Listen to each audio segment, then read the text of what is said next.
بسم اللہ الرحمن الرحیم۔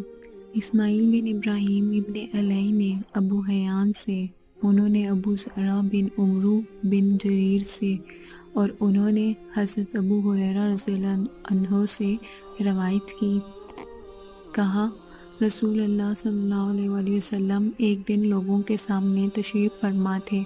ایک آدمی آپ صلی اللہ علیہ وآلہ وسلم کے پاس آیا اور پوچھا، اے اللہ کے رسول، ایمان کیا ہے؟ آپ نے فرمایا، تم اللہ تعالیٰ، اس کے فرشتوں، اس کی کتاب، قیامت کے روز، اس سے ملاقات، اس کے سامنے حاضری اور اس کے رسولوں پر ایمان لاؤ، اور آخری بار زندہ ہو کر اٹھنے پر بھی ایمان لے آؤ۔ اس نے کہا، اے اللہ کے رسول، اسلام کیا ہے؟ آپ صلی اللہ علیہ وآلہ وسلم نے فرمایا، اسلام یہ ہے کہ اللہ تعالیٰ کی عبادت کرو اور اس کے ساتھ کسی چیز کو شریک نہ ٹھہراؤ، لکھی گئی نماز کی پابندی کرو، فرض کی گئی زکوٰۃ ادا کرو، اور رمضان کے روزے رکھو۔ اس نے کہا، اے اللہ کے رسول، احسان کیا ہے؟ آپ صلی اللہ علیہ وآلہ وسلم نے فرمایا، اللہ تعالیٰ کی عبادت اس طرح کرو گویا تم اسے دیکھ رہے ہو، اور اگر تم اسے نہیں دیکھ رہے تو وہ یقیناً تمہیں دیکھ رہا ہے۔ اس نے کہا، اے اللہ کے رسول، قیامت کب قائم ہوگی؟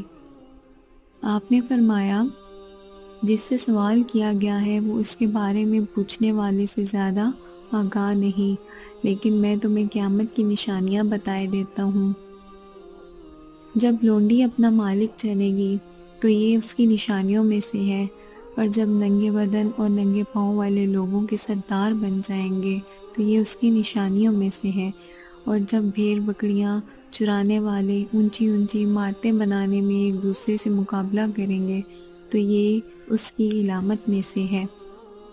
قیامت کے وقت کا علم ان 5 چیزوں میں سے جنہیں اللہ تعالیٰ کے سوا کوئی نہیں جانتا۔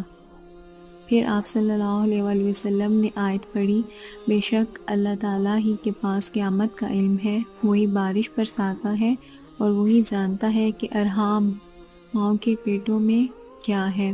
کوئی ذی روح نہیں جانتا کہ وہ کل کیا کرے گا، نہ کسی متنفس کو یہ معلوم ہے کہ وہ زمین کے کس حصے میں فوت ہوگا، بلا شبہ اللہ تعالیٰ علم والا خبردار ہے۔